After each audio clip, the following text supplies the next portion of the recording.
अस्सलाम वालेकुम दोस्तों ओमान एक ऐसा साफ सुथरा मुल्क है जहां पर गैर मुल्की लोग मकामी लोगों से भी ज्यादा आबाद हैं। और इसकी खूबसूरत सफ़ेद रंग की इमारतें, बड़े बड़े बाजार, यहाँ के तारीखी मकामात और यहाँ की साफ सुथराई हर साल तकरीबन 3 मिलियन यानी कि 30 लाख से भी ज्यादा लोगों को अपनी सैर तफरी के लिए खींच लाती है। आपको शायद यकीन ना है, लेकिन पाकिस्तान के सूबा बलूचिस्तान के बलोच लोगों की एक बहुत बड़ी अक्सरियत को ओमानी शहरियत भी हासिल है। ये ओमान की फौज में बाकायदा शामिल भी हैं। ये एक ऐसा अरब मुल्क है जहाँ पर हर बुध के दिन औरतों के लिए बाजार भी लगते हैं और इस बाजार में किसी भी मर्द को जाने की इजाज़त नहीं होती। इसके अलावा ओमान की औरतें एक ख़ास किस्म का नकाब भी पहनती हैं, जिसकी वजह जानकर आपको हैरत का झटका ज़रूर लगेगा। और ओमान के हवाले से हमारे हमसाए मुल्क भारत ने ऐसी क्या गलती कर डाली थी जिसकी वजह से वो आज भी पछता रहा है।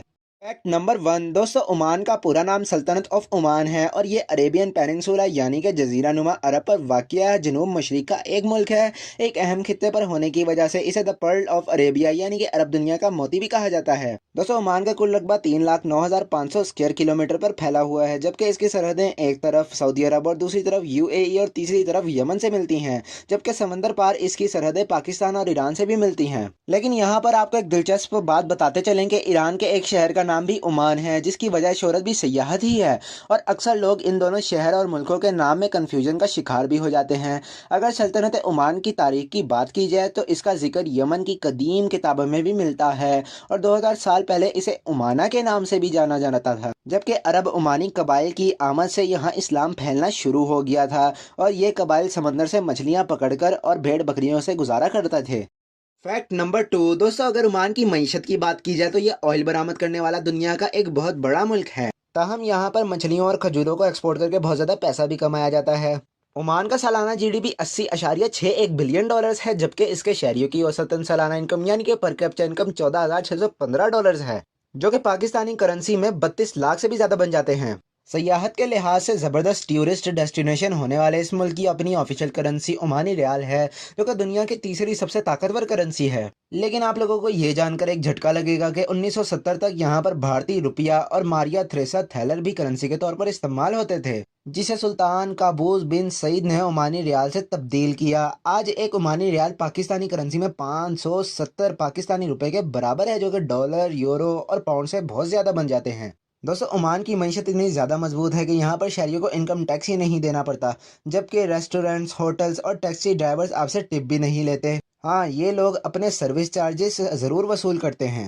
और आपको हैरत का एक और झटका ये जानकर भी लगेगा कि जब कोई ओमानी शहरी 18 साल से भी ज़्यादा उम्र का हो जाता है तो हुकूमत इसे बाकायदा घर बनाने के लिए जगह भी देती है। और अगर इसकी माहाना आमदनी $1000 से कम है तो इसके घर बनाने का जिम्मा हुकूमत का खर्चा होता है।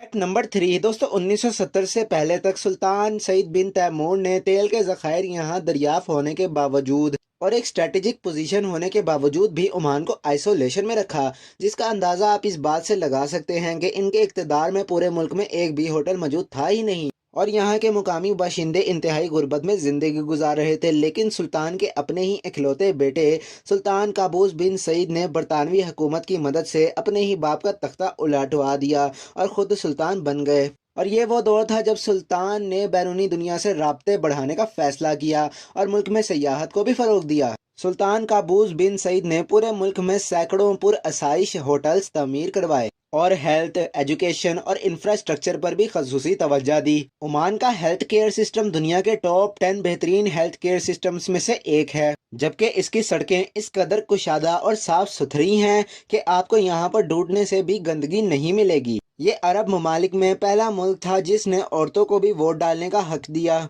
और इनकी पार्लियामेंट्स में भी औरतों को बाकायदा रुकनियत हासिल है। लेकिन हुकूमत के तमाम इख्तियारात सिर्फ सुल्तान के पास ही मौजूद हैं। सुल्तान की ताकत का आप इस बात से अंदाज़ा लगा सकते हैं कि सुल्तान अपने मुल्क के हुक्मरान होने के साथ साथ ही chief of staff of armed force भी हैं, मिनिस्टर ऑफ डिफेंस भी खुद ही हैं, मिनिस्टर ऑफ फॉरेन अफेयर और चेयरमैन ऑफ सेंट्रल बैंक भी खुद ही हैं। यहाँ तक कि अदालतों के जज भी सुल्तान अपनी मर्जी से ही अपॉइंट करते हैं। सुल्तान चाहें तो किसी की भी सज़ा दे सकते हैं और किसी की भी सज़ा माफ़ करा सकते हैं, लेकिन कोई भी इस पर आवाज़ नहीं उठा सकता। सुल्तान के हर हुक्म को हरफ आखिर समझा जाता है। अगर आप ओमान जाएं तो मौजूदा सुल्तान हैतम बिन तारिक के खिलाफ बात करना तो दूर बल्कि 50 साल तक ओमान पर हुक्मरानी करने वाले वहां के हर दिल अजीज सुल्तान काबूस बिन सईद के खिलाफ भी आपको कोई बात करना सज़ा का मौजिब बन सकता है। फैक्ट नंबर 4 दोस्तों, 1970 से 2020 तक ओमान पर हुक्मरानी करने वाले सुल्तान काबूस ने अपनी पहली शादी अपनी कज़न कामिला नी सैयद नवाल बिनते तारिक अल सईद से की, जो कि सिर्फ और सिर्फ 1 साल तक चल सकी। फिर सुल्तान ने एक भारतीय औरत से शादी कर ली। ताहम दोनों शादियों के बावजूद भी सुल्तान औलाद नरीना की नेमत से महरूम रहे, लेकिन भारतीय औरत से शादी करने का फायदा भारतीयों ने खूब उठाया और आज ओमान में भारतीयों की एक बहुत बड़ी तादाद आपको काम करती हुई नजर आएगी, खासतौर पर सॉफ्टवेयर इंजीनियर्स, जो कि इनकी मईशत में बहुत बड़ा किरदार भी अदा कर रहे हैं। दोस्तों, सुल्तान काबूस के बारे में आपको एक दिलचस्प बात यह भी बताते चले कि वो क्लासिकल म्यूजिक के बहुत बड़े दिलदादा थे और इनका अपना 120 मेंबर्स का ऑर्केस्ट्रा पूरे मिडल ईस्ट में शोहरत रखता था और हर अहम मौके पर सुल्तान के साथ बैरूनी दौरों पर भी जाता रहा है और अपनी परफॉर्मेंस से सबके दिल भी जीत रहा है। अपने मुल्क को सियाहत के लिए एक ज़बरदस्त मुल्क बनाने वाले, मुल्क की मईशत को अरूज देने वाले सुल्तान 2014 में कोलन कैंसर यानी कि मैदे के कैंसर का शिकार हो गए थे। फिर इस बीमारी के साथ 6 साल गुजारने के बाद 10 जनवरी 2020 को वो इंतकाल कर गए। इनकी कोई औलाद ना होने की वजह से ओमान के अगले सुल्तान इन्होंने अपने कज़न को बनाने की वसीयत पहले ही कर दी थी, जो कि इनकी वफात के अगले ही रोज़ सरकारी मीडिया पर पढ़कर सुनाई गई थी। नंबर 5 दोस्तों, ओमान में हर वेडनेसडे यानी कि हर बुध के रोज औरतों के लिए खास बाजार लगाया जाता है, जहां पर किसी भी मर्द को जाने की इजाजत नहीं होती। इधर सिर्फ औरतें ही खरीदारी कर सकती हैं और इन बाजारों को शौक कहकर पुकारा जाता है। पूरे के पूरे मिडल ईस्ट में ओमान ही एक वाहिद मुल्क है जहां पर वुमेन्स बाजार मिलते हैं। यहाँ पर औरतों के जेवरात, लिबास, बर्तन, कालीन और बेशुमार ऐसी चीजें मिलती हैं जो औरतें अपने घरों के लिए खरीदती हैं। और यहाँ का मशहूर बाजार मुतरा सोक है, जिसे मार्केट ऑफ डार्कनेस भी कहा जाता है, क्योंकि इस बाजार की छतें और दीवारें ऐसी बनाई गई हैं जहाँ पर सूरज की रोशनी पहुँच ही नहीं सकती। दोस्तों, यहाँ की मकामी औरतें एक खास किस्म का नकाब भी पहनती हैं, जो कि बाकी इस्लामी दुनिया की औरतों से बिल्कुल मुख्तलिफ होता है और इसकी तारीख भी इंतहाई दिलचस्प है। कहा जाता है कि ओमान के एक शहर सलाले में दुनिया का सबसे बड़ा जादूगर सामरी जादूगर ओमान की खूबसूरत औरतों की शक्ल देखकर इनके पैर के निशानात पर जादू करता था, जिसके बाद वो औरतें बेबस होकर इसके पास चली आती थीं और वो इनको अपनी हवस का निशाना बनाता था। इस सब को देखकर वहाँ की औरतों ने इस खास नकाब और लंबे गाउन को ओढ़ना शुरू कर दिया, जिससे इनकी हिफाजत होती थी। तब से ये रिवायात चली आ रही हैं और ओमानी औरतों ने ऐसा निकाब करना शुरू कर दिया। फैक्ट नंबर 6 दोस्तों, अब बात करते हैं भारत की उस गलती की जिस पर वो आज भी पछता रहा है, और वो ये है कि ओमान के साबिक हुक्मरान तैमूर बिन सईद ने भारत को गवादर सिटी और पोर्ट कोडियो के भाव बेचने की ऑफर की, जिसे इस वक्त की नेहरू गवर्नमेंट ने यह कहकर ठुकरा दिया कि आखिर इस बंजर इलाके में क्या रखा है।